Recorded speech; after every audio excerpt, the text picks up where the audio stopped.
turn my space heater on, I guess. I don't want it buzzing now during this. Alright, I guess I'll start. So, remember guys, if you guys have questions, I'm not going to be posting this at all during the stream. So if any of my moderators or any of my subs want to give people this link during the stream to ask questions, feel free. Okay, so you're at a Windwalker Monk. You're thinking about playing a Windwalker Monk. Maybe you want to boost one. Oh, the first thing we'll go over is races. Just like bare bones, as soon as you log on your Windwalker Monk, what are you going to do? Well, if you're going to play Windwalker, I think the only two options, there's only two options really for Alliance. Human, I think, is overall the best. You get the most burst damage. Windwalkers are a lot about burst, utilizing your Tiger Eye Brew, having that on-use trinket. In addition to that, using those Tiger Eye Brew is very, very nice. So honestly, I would just recommend you go Human, period. If you don't like Human for whatever reason, Gnome can also sometimes be good for the escape artist. It's useful, but it's not like the most important thing because you already have a Root Breaker as a Windwalker Monk. One of your talents is Tiger's Lust. So if you're gonna play Alliance, I recommend Human, and then if you hate Human, you can play Gnome. The other ones are poop. If you want to play Horde, there's two I would suggest. I think Blood Elf is the best. You don't have a silence. I personally believe Blood Elf is the best in most matchups. You don't have a silence as a Windwalker Monk. You do have an interrupt, you have a lot of stuns, but the additional silence is really nice for interrupting casters or killing healers or whatever you need it for. So Blood Elf is my tier 1 recommendation. Tier 2, if you're dying in stuns a lot, which sometimes happens as a Windwalker, I think Orc is particularly useful for getting out of stuns, or you're getting CC'd by stuns a lot. Orc is definitely something you can choose. You also get the bonus damage from your racial Blood Fury. So I'd say my order for Horde would be Blood Elf, tier 1, Orc tier 2. I guess if you're getting feared a lot, you could play Undead, but I don't think it's as good as Blood Elf or Orc. And then Human and Gnome. There you go. Boom. Done. So I'm in Alliance. I log in. I'm super cool and stuff. I actually was Gnome, and the reason I was Gnome, just so a lot of you guys are wondering, oh, then you were Gnome. The reason I went Gnome is because I wanted to play Mistweaver a lot. And I think Gnome is one of the better choices, especially with how many mages there are. Being able to get out of Frostjaw is really, really nice, as well as like Root Beam and stuff. Okay. What are we gonna go over now? Let me mark off the things. We went over races, so that's done. Now let's go over gear and stat priority. So you've made your monk, now you want to gear out. What do you want to gear? Stat priority for Windwalker monks is versatility. I mean, obviously agility, but you don't really have much control over that. Then versatility, haste. And if you actually go through all of the gear, you don't really have too much of a choice. A lot of people want to know, like, what's your third stat and what's your fourth stat, but ultimately it really doesn't matter that much, to be honest with you. Once you go for haste and versatility as your main two stats, almost every single piece just is defaulted. I guess the crit multi-strike ring is the only thing that doesn't have either of those two stats on it. I should honestly go buy a sec. I'll talk about that later. So yeah. Versatility and haste are your two best stats. And then I would say maybe like mastery, crit or multi-strike, but like I said, it doesn't, after you get those two stats, it doesn't even really matter. You don't really have much customization or choice whatsoever. For enchants, I recommend versatility because it is your best stat. It's good for survivability as well as dealing damage.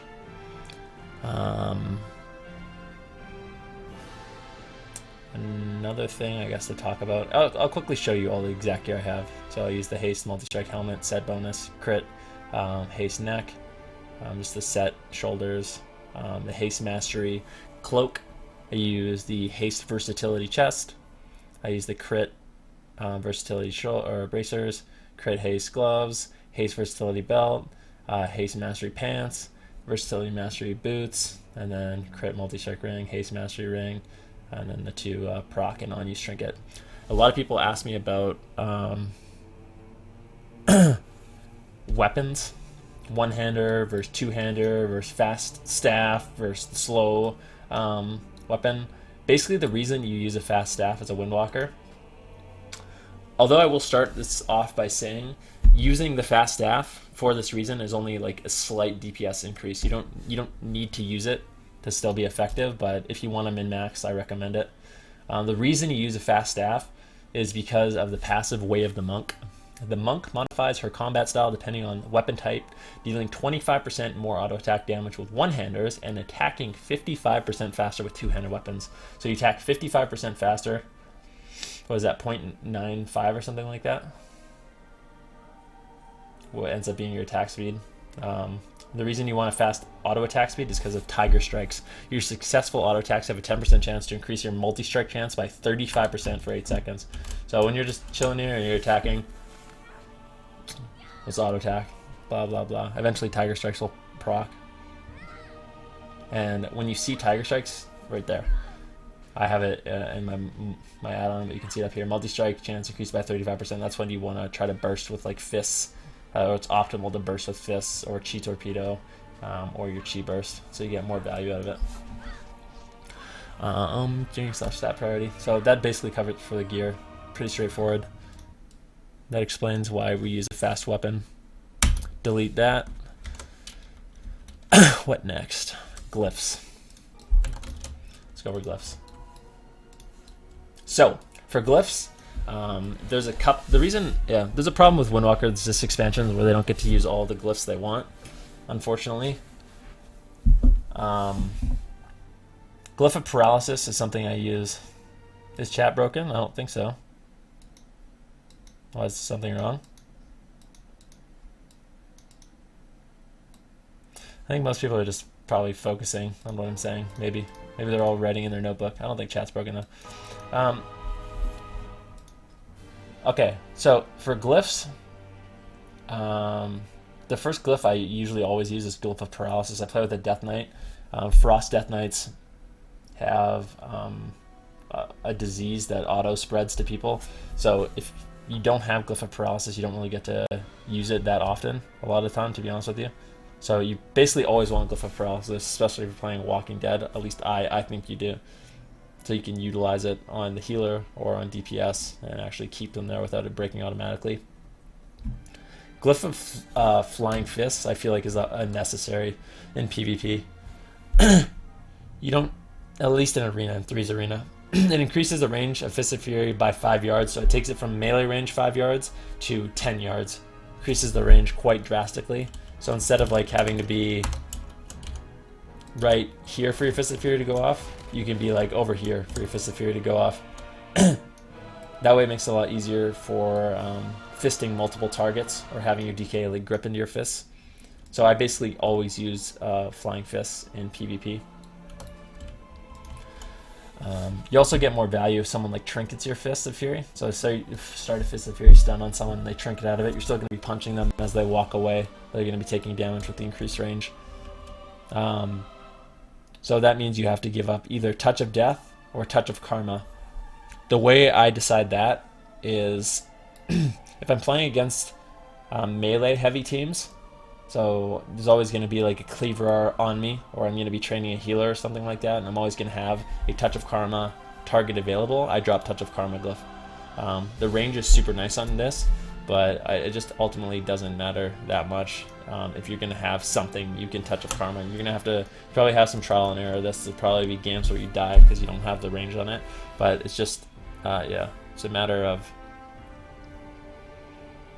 experimenting a little bit. Against something like Wizard Cleave, so when I'm playing like a Shadow Priest, a Mage, and a Paladin, and you get caught in situations where a lot of the time you don't have uptime on a target, and it's easy for you to die, being able to use the increased range of Karma, unfortunately you have to give up Touch of Death, but that's okay. So basically what I do is I use these 3 glyph baselines, and then depending on what I'm fighting, I'll always either drop Glyph of Touch of Death, or always drop Glyph of Touch of Karma for Flying Fists. Some other good glyphs I guess you could think about and utilize is Freedom Roll. Makes it so when you roll your Chi Torpedo, your Flying Serpent Kick, they all dispel snares, pardon me. So if you want, I guess, you can drop Touch of Death and Touch of Karma and use Freedom Roll and Flying Fist. I never really do that, but it definitely is an option. That kind of goes over the glyphs. I don't really think there's any other glyphs you really need to worry about. All the minor glyphs are kind of like not very important for arena anyways.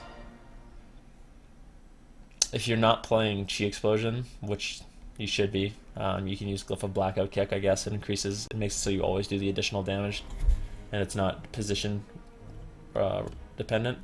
So like if you use Blackout Kick and you're facing a target, it'll either deal more damage or heal you depending on if you're facing or behind the target. The Glyph's nice so there's no positional requirement, you always get the bonus damage out of it.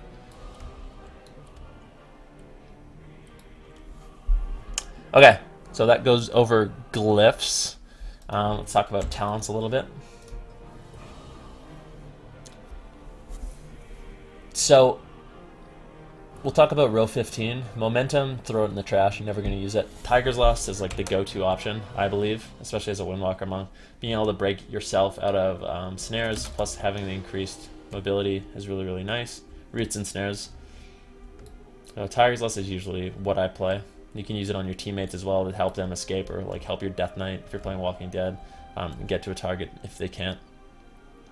Celerity is, to me, just like a damage talent, which is nice. Sometimes it's useful for kiting, but honestly, I think Tiger's Lust is just as good.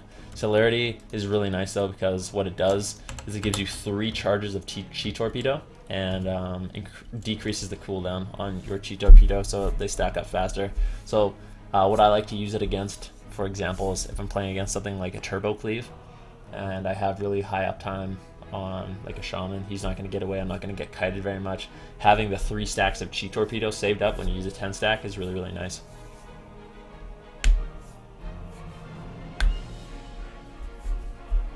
So that covers row 15. Row 30,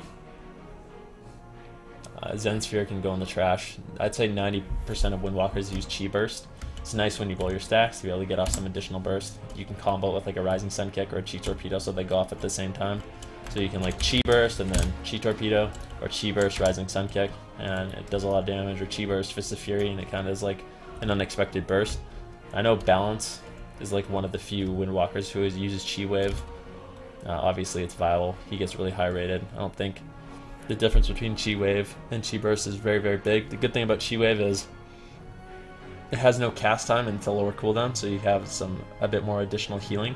Instant cast healing. You don't have to channel. So that's nice. It actually does a lot of damage and does a lot of healing when you have a 10 stack up. So Chi Wave is an option if you want to experiment with that, but Zen Sphere is shit. Power Strikes, Ascension, don't use, pretty much. Just want to use Chi Brew. Specifically, I mean, it's incredible throughout the game to build up Tiger Eye Brew stacks. Something that's really cool, not really cool, but something that I do every game, and pretty much every high-rated Windwalker does at the start of every game, to build up really fast Tiger Eye Brew. Like you can see, I have no Tiger Eye Brew right now. The start of the game, if you're playing Chi Explosion, you can just Chi Brew again, and then Chi Explosion, and I'm already at 8 stacks, and it's kind of random depending on how much mastery procs for you, but you can get up to like 11 stacks instantly. So if you get lucky, you can just start the game with 10 stacks by Chi Brew, Chi Explosioning, and then you can just go ham instantly right out of the gates. Level 60, Ring of Peace is poop. Charging Oxwave, I think, is very situational. I never really use it, to be honest. I know some Windwalker monks that do. It's a long-range stun. You have to aim. I don't know if you guys haven't seen it, I'll show you what it looks like. I don't know why I'm in combat. One sec. It's a long-range stun, you have to aim.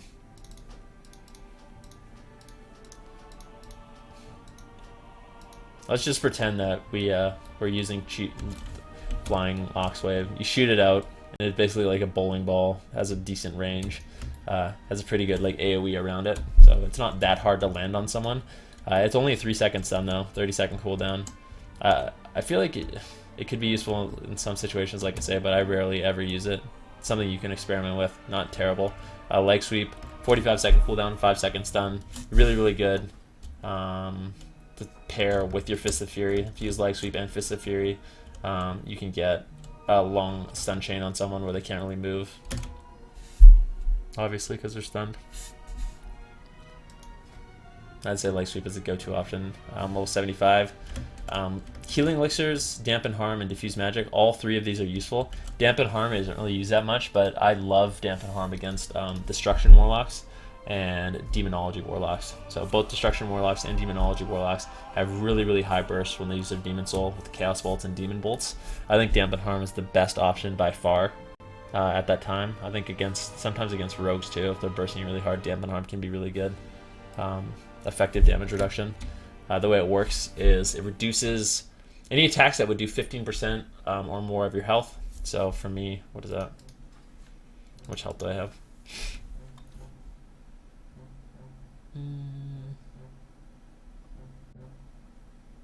Health. So it would be like anything that hits me for like around 45,000, it reduces the damage in half. And it obviously gets better the harder the attack hits. So if something's going to hit me for like 150,000, like a Chaos Bolt or a Demon Bolt, it's going to reduce 75,000 of that, which is really, really significant. You can use it in stuns, which is super nice. Healing Elixirs, I'd say, is the most used option. It's just a nice save. You can use your Energizing Brew or your Chi Brew to proc it, or your Tiger Eye Brew to proc it early, or it's like a lifesaver. If you're getting low, it's a nice little instant heal that just procs on you when you dip below 35% health. Diffuse Magic, I would recommend against a lot of spell cleaves, like fighting like God Comp or Boomkin Mage or stuff of that nature. Diffuse Magic is really strong. Reduces all magic damage by 90% for 6 seconds. It's kind of like Cloak of Shadows, except worse in every way, but it's pretty decent nonetheless. Level 90 talents. Chi Torpedo, basically rushing Jadewin's poop.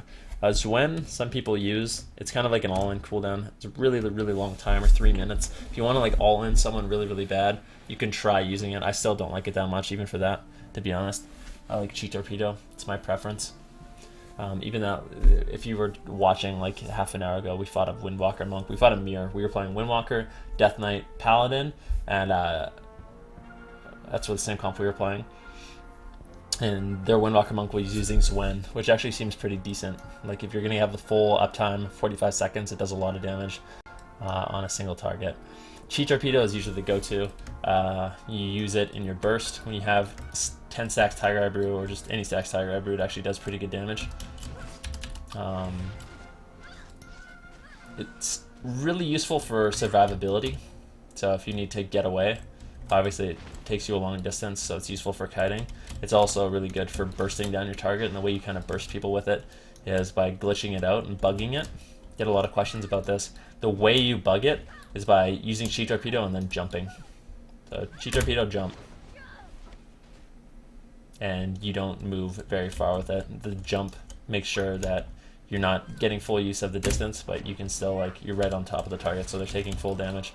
And then you're still there to burst them down.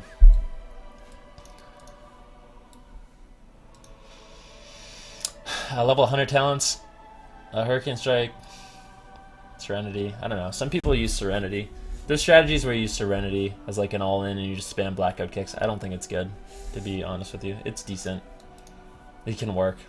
You can try it if you want. Hurricane Strike's also not very good. The reason Chi Explosion is the best option, in my opinion, and many Windwalker Monk opinion, is because of how quickly you can build Tiger Eye Brew stacks with it.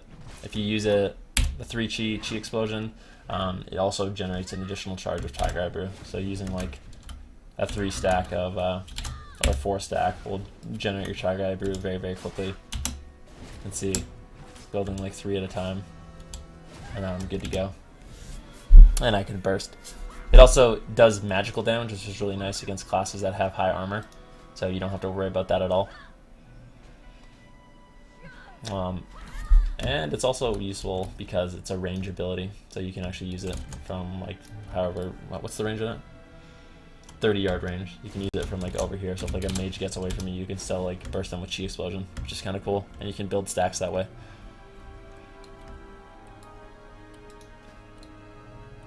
I guess going back on the subject of gear, some people are asking me, is it worth losing your 4 set or your 2 set? No, I don't think so at all. I think such a large part of monk survivability is using I mean, if you're fighting a team that actually literally never attacks you, then maybe worth it. But I think if you're just gearing up and you want to play like PvP as a monk, you always want to get your 4 set. Such a huge part of your survivability is that that's when fortitude.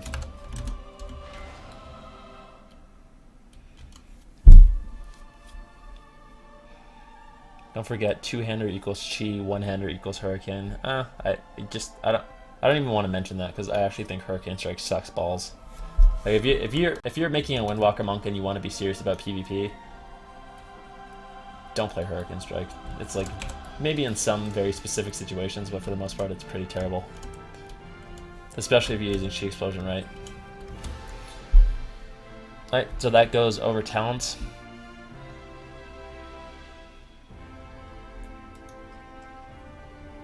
What did we do? We did talents, we did glyphs, we did gearing. We did, let's see, glyphs, talents. What next? Macros. We can talk about macros and keybinds. Okay. So, for macros and keybinds, there's not actually that many macros you need on a Windwalker monk, I don't think. Some particularly useful keybinds I recommend on a Windwalker monk is make sure you're using target arena 1, target arena 2, and target arena 3. Make sure you have those bound so you can quickly switch between targets. Make sure you're using focus arena 1, focus arena 2, and focus arena 3. You can do that in your key bindings interface, or sorry, key bindings, targeting. You can bind all that stuff there. Just make so you can quickly swap your focus and quickly swap your target. Very, very important. In terms of focus abilities, I think having focus, storm, earth, and fire is really important. So you can use your storm, earth, and fire ability on your focus target. So say I'm beating up this guy. That's gonna kill me. Say I'm beating up this guy. God damn it. Say, yeah, okay, I'm fighting this guy and I want to put my storm, earth, and fire on the person Mez is hitting across the map. I can just focus storm, earth, and fire them.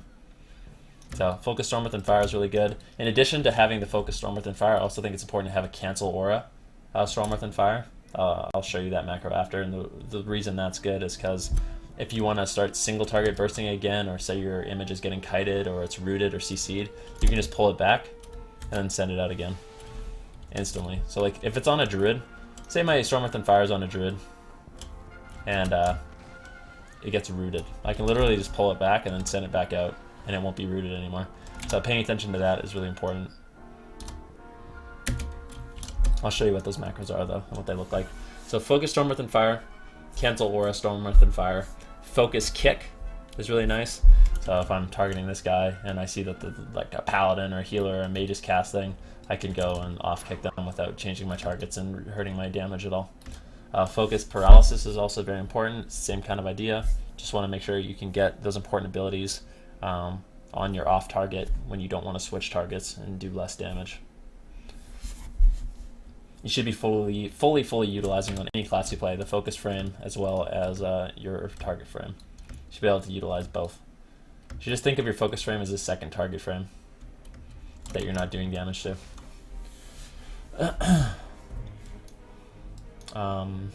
Other useful macros, like I said earlier, when you have Tiger's Lust, it's important sometimes to use it on your healer so he can escape, or on your DPS so they can reconnect to a target with you if they're getting kited and you're not.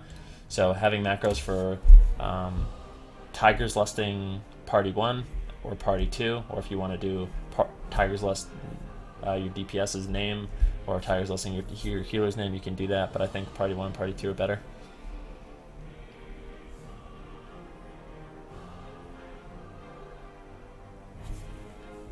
Let's put my mic here, and I won't touch the table, I guess. Sorry. What other macros do I use? I use a burst macro where I pop my Tiger Eye Brew and my on-use trinket. In addition to that macro, I think it's important to sometimes just use your Tiger Eye Brew. So like at the start of a game, for example, against Turbo Cleave, this is something that I've been doing at the start of a game. I'll run in on a Turbo Cleave. I'll have 10 stacks, but I don't want to use all my damage. I want to use a good amount of damage, but I don't want to use all of it, so I don't want to use my on-use as well, because I know they're likely just going to Shaman Rage it or Vigilance it. and then it's kind of a waste. So what I'll do is I'll just pop 10 stack without using my on-use trinket. So I have that bound, just using Tiger Eye Brew and nothing else, which is nice. And then I have a macro that uses my Tiger Eye Brew and my on-use trinket. So that's like my ultimate Swifty. I have 2 different keybinds for that.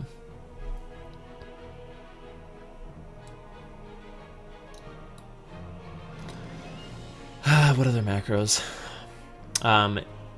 Abolish disease, what is it called? Detox. So you can use detox to remove poisons and disease effects. It's particularly useful against Death Knights.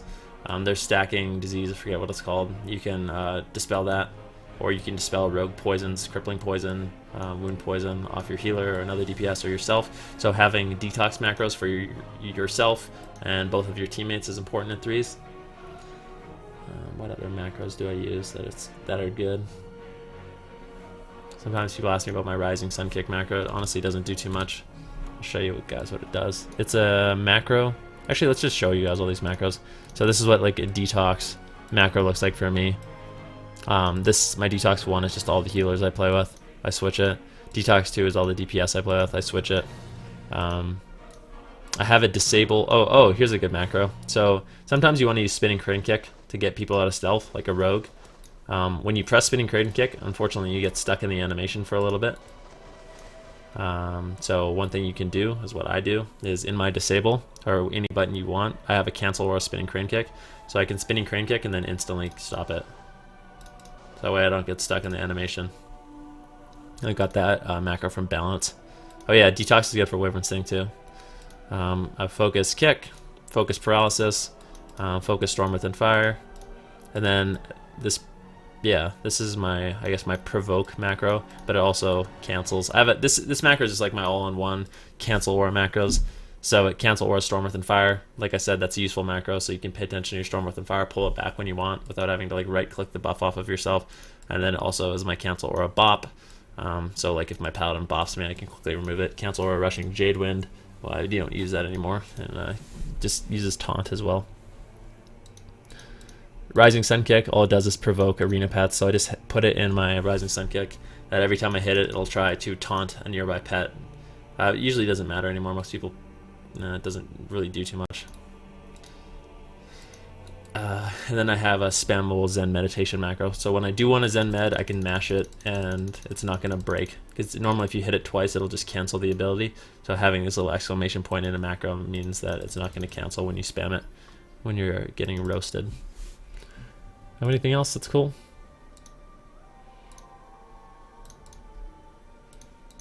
Not really. I think having a Focus Touch of Karma macro is good too. I don't use it because I'm a scrub, but I highly recommend you use it. I should probably just bind it right now. I think that's it for macros. Not too much there in that regard. Let's see. So that does macros.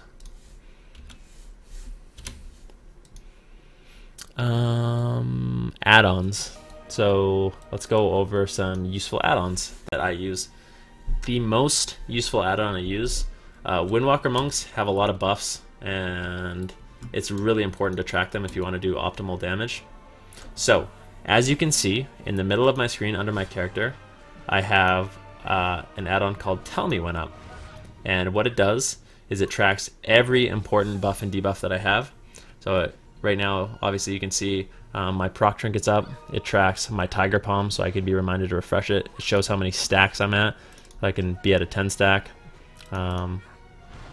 It shows, more importantly, when I pop my stacks, how long my stacks are going to last, how long I have my Zen Fortitude up, so I know when I'm taking less damage. When you use stacks as a Windwalker Monk, you get this buff, Fortitude of Zwen, gives you 2% damage reduction based on how many stacks you pop. So if you pop a 10 stack, you get 20% damage reduction. It's really important to know when that's up and when that's going to fall, so you can play aggressively or safe, depending. It also shows me when my Tiger Strikes are up, so I can burst off that. I actually have a video on YouTube. If you go to youtube.com/Venruki, I have a comprehensive video on how to set up that add-on, exactly how I have it. Highly, highly recommend that. I use an add-on called S Arena. I'll show you what that looks like. So, I guess Must leave combat before doing that. I need to get out of combat really fast. Thank you for linking it. So I have S Arena. The reason I use this is so I can move my frames and make them a little bit bigger. Usually they're in the far right hand corner of the screen. You can use something, what's that other add-on that a lot of people use? S Arena I recommend, or I don't know, there's some other add-on. I forget, someone in the chat will type it and then I'll say it. But the reason it's useful to have this is so you can track trinkets. You know, when someone has a trinket, you can take advantage of either CCing a healer like that, killing a healer, killing a DPS. I also use an add-on called Diminishing Returns. Let's see. It's pretty simple. Yeah, Gladius is the add-on. Diminishing Returns, how I have that set up, if you look at like me playing the game ever. Right beside my S Arena to the left, I have Diminishing Returns, so it'll show like when someone's on stun DR, when someone's on in-cap DR, and those are the only two I really track as a Windwalker. I show silence too, just so I can see when Mez uses his silence. Just so I know I'm not going to DR stun someone or DR in-cap someone. You can fully utilize those abilities. I feel like having at least that is really important. What else would be nice? What else do I use?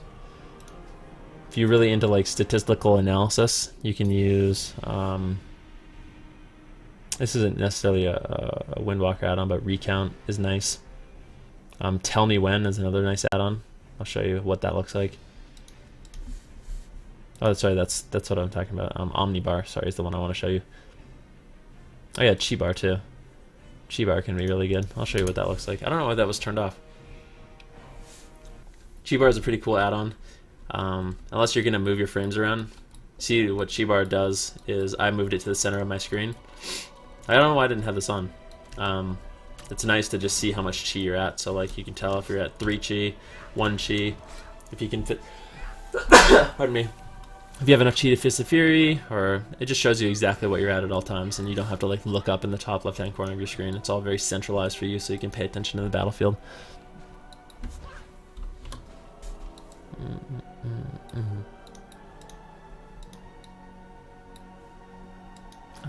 Oh yeah, and then I was going to show you Omnibar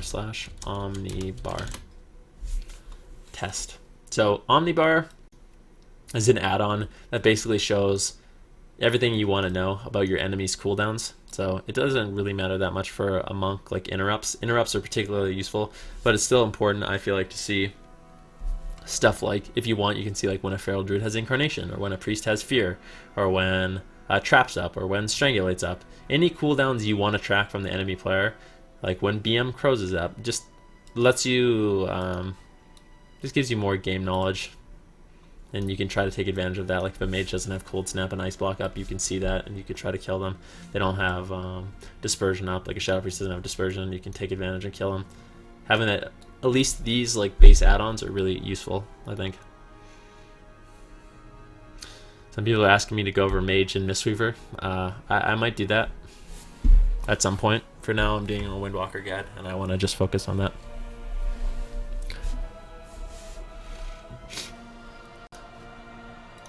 Okay, so those are the add-ons I use.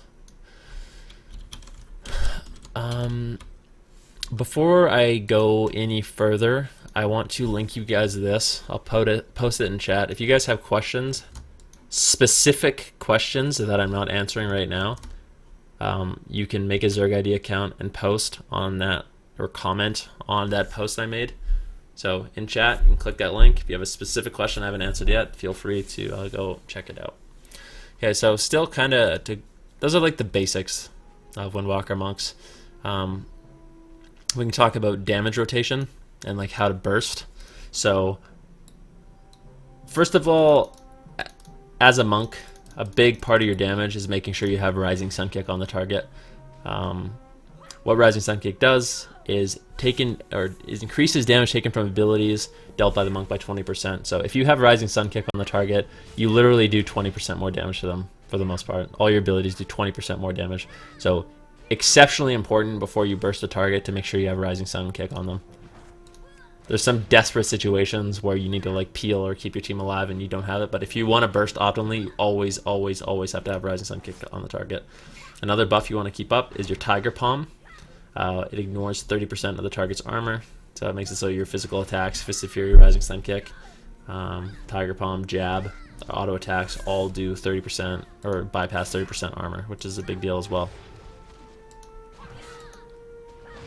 The biggest, your burst as a Mystery River Monk, a lot of it comes from talents. So Chi Burst, Chi Torpedo, Chi Explosion, and Fist of Fury are like your highest hitting abilities. Rising Sun Kick also hits pretty hard. In order to like fully optimize your burst, you want to make sure you're using Fist of Fury basically on cooldown. You want to take advantage of the stun and the damage of it. You want to try to always line up your Fist of Fury with a high stacks of Tiger Eye Brew. I guess we should go back a little bit. Going back, more simpler. Rising Sun Kick, Tiger Palm, very important. Keep those up. If you're not, you're making a mistake. Watch yourself. If you feel like you suck on Windwalker Monk, go back. Or you feel like you don't do any damage, go back, watch yourself play. See if you're building up your Tiger Eye Brew stacks. Very, very important. Tiger Eye Brew is a huge part of the Windwalker Monk class, not only for doing damage, but for surviving. If you feel like you're doing suboptimal damage, a lot of the time it's because you're not letting yourself build 10 stacks up as fast as you should be, or as well as you should be. A lot of monks, what I'll see do, they make the mistake of using their stacks too early. So if they have like, if they bursted with their 10 stack and the target's still really low, they'll end up using like a 3 stack or a 2 stack, and then they'll just kind of waste them. Or even like a 5 stack isn't that great unless you have to. You want to always try to build up to like 8, 9, 10 stacks of Tiger Eye Brew before you use it, to make sure you get the most damage reduction out of it and the most damage out of it. And then, like I said, Fist of Fury is like your big swafty damage. You want to make sure that you have Tiger Palm up, you have Rising Sun Kick up, and then you can use your on-use trinket with your stacks and Fist of Fury for a shitload of damage. It also is a stun, so you keep them in place. Like we kind of went over earlier, it's really nice to have the Glyph of Flying Fist to increase the range of your Fist of Fury so it hits more than one target. Easier. Another big part of Windwalker Burst is using your Chi Torpedoes effectively, so making sure you use your Chi Torpedoes for damage. Kind of went over that earlier, how you do that, and using your Chi Burst. And outside of that, I mean, it's pretty simple. Like I guess if you're like going on a healer, people want to know like a burst combo you can do on people. Let me move my mic a little bit. Like a burst combo you can do on people is like if you're trying to kill like a shaman or something like that, make sure you go put up Rising Sun Kick, jab them, they're jabbed, and then I mean you can leg sweep them, Rising Sun Kick, double Chi Torpedo, and then Fist of Fury out of that, and they'll just be stuck in that. That's basically something like that is what you want to do. You can experiment with it. That's usually what I do though. What else? Expel Harm. We can talk about sort of like Chi management. That's one thing I wanted to talk about a little bit. Basically the way, what you want to be doing constantly is building up your stacks. Like we said, that's your survivability, as well as your offense. So making sure you're utilizing Expel Harm. Costs less energy than jab and also does a little bit more damage. And it heals yourself, so you want to use your Expel Harm on cooldown. Very, very important. If you're not using Expel Harm on cooldown, you're making a mistake. You can use it to build up your stacks. If you're using Chi Explosion, you want to try to pretty much always get off like a 3 stack to build up Tiger Eye Brew. At least if you're trying to generate Tiger Eye Brew, you want to use 3 Chi, so you get the added benefit of generating an additional charge of Tiger Eye Brew. If you use like a 3 stack, yeah, you can get extra. If you have 4 Chi, a good way to dump that extra Chi, unless you want to do the AoE damage, which is fine. If they're stacked up, you can use 4 Chi to build stacks. But a good way to dump that 4th Chi is to just use Tiger Palm and refresh it, and then you can use your 3 again.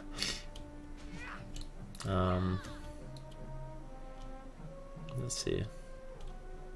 Like I said, guys, if you guys have very specific questions like how to beat Hunter Melee or a Hunter Healer as Monk Healer in 2s, like feel free to post on that Zerg ID post, and I'll go over it when I'm done. Or I'll try to. Let's see. So, what do we talk about? talking about right now building up Tiger Brew. It's kind of complicated, to be honest with you. Not super complicated, but if you're playing Chi Explosion, like I said, you want to try to take advantage of getting the extra Chi from using 3-stack or 4-stack Chi Explosion. Obviously, we'll talk about Chi Explosion a little bit. It does damage based on how many Chi you use it. It replaces Blackout Kick, so if you use it with 3 Chi, you get the extra Tiger Brew. If you use it with 4 Chi, it also AoEs around it, so keep that in mind. If you want to AoE, use 4 Chi. If you just want to build extra stacks, use 3. If you don't care about stacks and you just want to do damage, I guess you can use 2.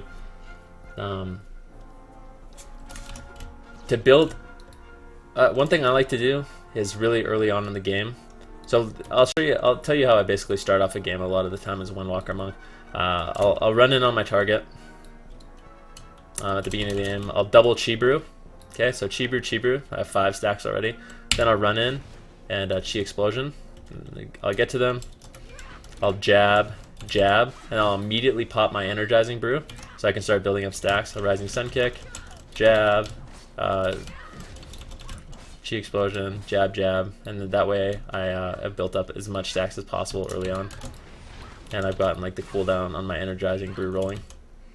And then after you use your first stacks, you should be building up enough Chi during those stacks to pop like another 10 stack again pretty much right away.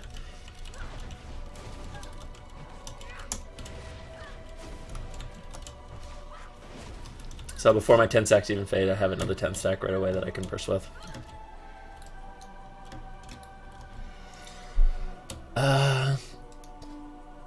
Okay, that sort of talks about damage rotation, I guess. I don't know how in-depth I'm supposed to get on this stuff. Defensive cooldown management. As a Windwalker Monk, you have a couple of different defensive cooldowns. You have your Touch of Karma, which is your big defensive cooldown. It basically is a shield for all of your health. It's a little bit scary because against something like a Paladin, they can bop it off, which just makes it so it doesn't do anything if they bop it off. Against a mage, they can ice block it off. And that's really it. I guess Paladins and Mages are the ones that screw it the most. Everyone else, you actually get the full shield, and it's a very, very strong defensive cooldown. Against Paladins and Mages, Touch of Karma, you wanna make it so they have a hard choice. So when you use Touch of Karma, I'd say 70% of the time, you're going to be put in a situation where it's just going to get bopped or blocked and you're going to die. So what you want to do is make sure that they have a tough choice. Like if you use Touch of Karma at 10% HP, the first thing they're going to think is, oh, I'm just going to block this and kill him instantly with like a nice Nova. If you use it at 100% HP or like 90% HP, and you know you're getting set up on, you can just throw it out right away when your healer gets CC'd. So say you're fighting against like a Holy Kali God Count, for example, and you're playing a Windwalker Monk. What I like to do is the first setup they do, this is just an example, this isn't actually the strategy we use, but this is something you could do. The first setup they do, the mage is going to blink in and deep sheep my healer. As soon as that happens, I can just Touch of Karma when I'm at like 80-90% HP, and now he can either, the mage, you throw it on the mage and he can ice block that, or you can throw it on the paladin and he's going to waste a bubble or bop, or you can throw it on the priest and he has to waste a bop to get rid of it, and then you can immediately play safe. And now you've traded your Touch of Karma, one of your defensive cooldowns, for one of their defensive cooldowns. So you're basically doing a fair trade, and you can just immediately run. So you can just Touch of Karma the priest instantly, try to play aggressive with it if he doesn't bop. If he bops it, you just immediately port and just LOS, and you're still at high HP, and you're probably not going to die. So that's kind of how you use Touch of Karma. Fort Brew is like a rallying cry almost. Gives you 20% bonus health, makes you take 20% less damage. It's a long cooldown. I like to try to use Touch of Karma first before I use my Fort Brew. Using Fort Brew at really high HP is nice too, just so you can take full use of the extra HP and damage reduction. If you pop it at like 10% HP, it's not nearly as effective as you pop it at 90. One thing to note about Fortifying Brew is you actually lose HP, just like Rallying Cry, so when it falls off, you're going to get chunked for 20% of your health, which sucks, but it's just the way it is. Like we've been talking about, a huge part of your survivability on a Windwalker Monk is using your Tiger Eye Brew stacks. When you use Tiger Eye Brew stacks, not only are you doing more damage, you get a damage reduction. So you can see right here, Fortitude of Zwen. That gives you 20% damage reduction. It's a big amount of damage reduction. You can still dial it up, but you do get rewarded as a Windwalker Monk for being in the battlefield, which is something I really, really like. I like that playstyle where you have to be actively fighting in order to do big damage as well as take damage reduction. If you're just doing nothing the whole game, you're not going to be able to keep up your stacks, and that's going to be a nightmare.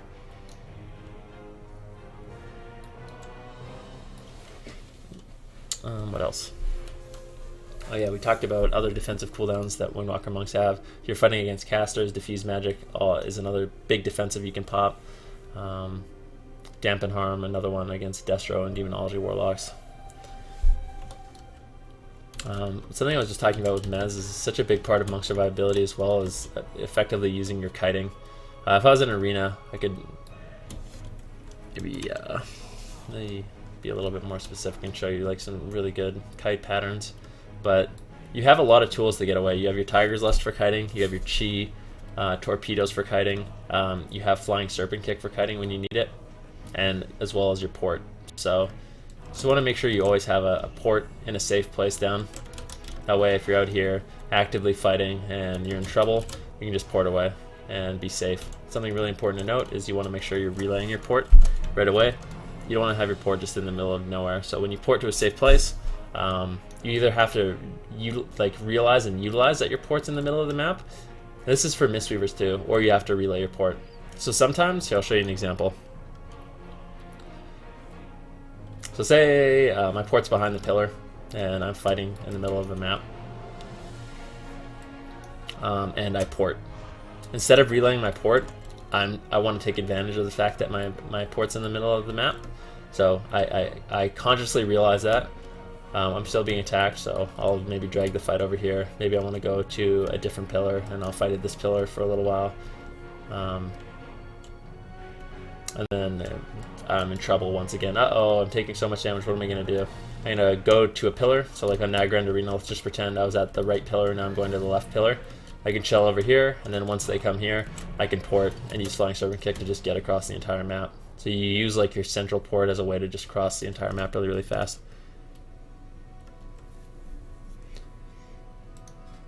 So obviously you have your defensive cooldowns, you have your mobility that you have to utilize. A lot of the time you can use your mobility to put yourself in a situation where you don't have to use defensive cooldowns, or it's really hard for people to kill you, or you can keep yourself alive for a really long time.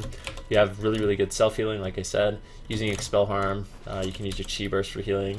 You can use Surging Mist for healing as well. As well, if you absolutely need to, you can use your Chi Torpedoes to heal yourself. When you use stacks, all your healing does additional. It does more.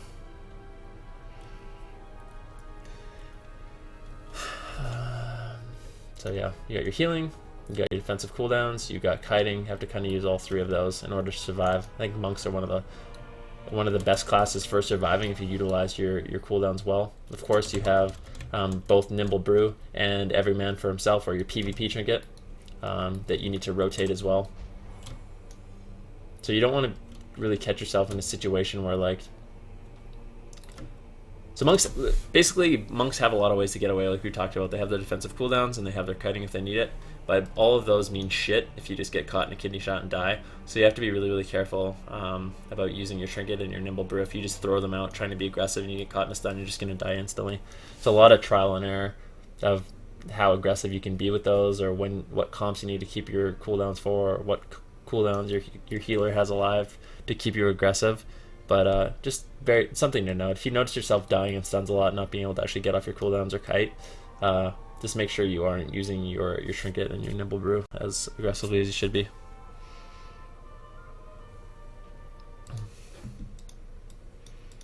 Okay, so that's kind of defensive cooldown management. Talked about chi management a little bit. Compositions, just to quickly go over like the comps you can play as a Windwalker monk, I suppose. In twos, your best comps are Windwalker DK, Windwalker Paladin, and Windwalker Shaman. The rest are Shaman. Those are the three best comps you can run, depending on what you're fighting against. I have a lot of fun playing Windwalker DK because it's a double DPS, but as a double DPS, yeah, she has a lot of lasting power. Windwalker Paladin's a lot of fun because you can really utilize your images. I watch Balance play, and what he does a lot of the games is just uses his images, his paladin and his image, kill one target. So I saw him playing against a mage paladin, and he was playing Windwalker Paladin. What he did is he would sit on the mage the whole game to control him, and he would throw an image on the paladin, and then that other paladin is getting screwed over by your paladin. So your paladin is hodging that paladin as well as like denouncing him to make his healing ineffective, and your image is actually killing him at the same time. You're kind of controlling and killing the mage. So because you have Hodge and you have the additional damage from the Paladin, it's kind of cool. And then yeah, shaman, just whatever, just a healer that's good and it can purge and keep you aggressive and gives you bonus damage. In threes, you basically have one comp you can play. It's Windwalker, DK, Paladin. Windwalker, DK, Shaman can be okay, but I think it's not as good as Paladin in like 99% of matchups. What else? Windwalker, Lock Shaman can also be pretty good. You can utilize your images a lot in that comp. If you like a very roddy, like pressure playstyle, Windwalker DK and Windwalker Lock are both good for that. I feel like you use images a lot more as Windwalker Lock, so if that's a playstyle you like, you can try that out. An example of something you would do is like just sit on a healer the whole game. So like say you're playing Windwalker Lock Shaman, you're fighting against the Shaman, you can just sit on that Shaman the whole game, using your leg sweep, using your Fist of Fury, using your in-caps, using your kicks to disrupt his healing, while using your images on his team, while your Lock just pressures down everyone. Okay. Peeling. People have been asking me about peeling. For peeling, you wanna you need to pay attention to people's trinkets a lot of the time. So if you're playing against like a rogue who's killing your healer, you can put an in-cap on them. If they don't have a trinket, you can expect them to trinket and get ready to either fist them or leg sweep them to play defensive, and then out of that, of course, you can disable them. So as a monk, if someone's already snared and you hit your disable, so if you just run up to a target and disable them, it puts a snare on them. Or it doesn't. Let's run up to this guy. Bam, I put disable on him, now he's snared. One thing about disable people don't know is that it auto applies, so it actually won't run out. When struck again by disable, you'll be rooted. So if you just put disable on someone and you're in range of them, it'll just keep auto refreshing. You don't need to press it again. If you do, however, press it again, it'll root the target. So using that root, like root, DR root, triple DR root, a melee that's on your healer, it's really, really good. You can in-cap them out of that, put stuns on them out of that. Utilizing both of those is important. And then yeah, I guess that's really it, to be honest with you. I don't know what else to go over. That's like the basics for Windwalker. I don't know how long that took. 51 minutes. I'm gonna go over to my Zerg ID feed now and answer some of the questions that you guys asked me. Let me put it up on the screen. All right. So, first question: can you get high rating as a Windwalker monk? Yes. Actually, the highest rated team right now on the European ladder is a Windwalker monk. When is appropriate time to use Chi Burst? When you want to burst. Basically when you want to burst or when you want to heal your team for a lot. Usually you want to use it with burst with 10 stack though. 10 stack Tiger Brew and like your unused trinket. Can you go over your raid frame / normal character frames and how to move them? You right click them and hit unlock frame, move frame. It's very, very simple. If you're not a human, do you run proc trinket or unused? Proc trinket, I would. How to survive when you're being bursted down? When you're being bursted down, you need to probably use your nimble or your trinket and get up touch of karma or get up your wall really early on at high HP. And then you can utilize your port and kiting like I kind of went over. Said Hurricane Strikes is terrible and Chi is always better for using it right. What do you mean by that, as in using Chi right? Using your Chi explosion to get off the AoE pressure or to get the additional Tiger Brew. So making sure if you're single target someone down, you're not 4-stack Chi explosioning them. It's a waste of Chi. You're not being very efficient, but if you're using the 3-stack Chi explosion on someone, you're doing good damage and you're building the extra Tiger Brew, which is really important. Chi explosion is also really fun when you're using an image, because one of the downsides of the Storm Earth and Fire images is that they can be kited. So them having a range attack is nice too.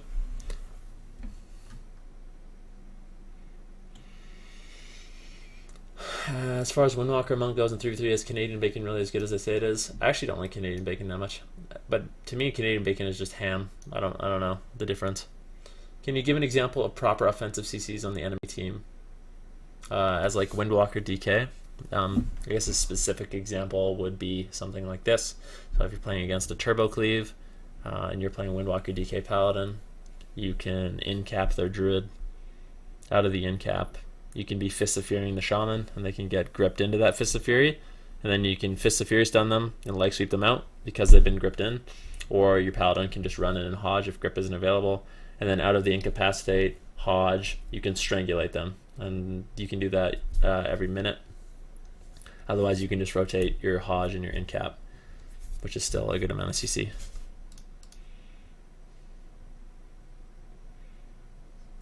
Yes, that's it. We're done! Hope that was helpful for some of you guys.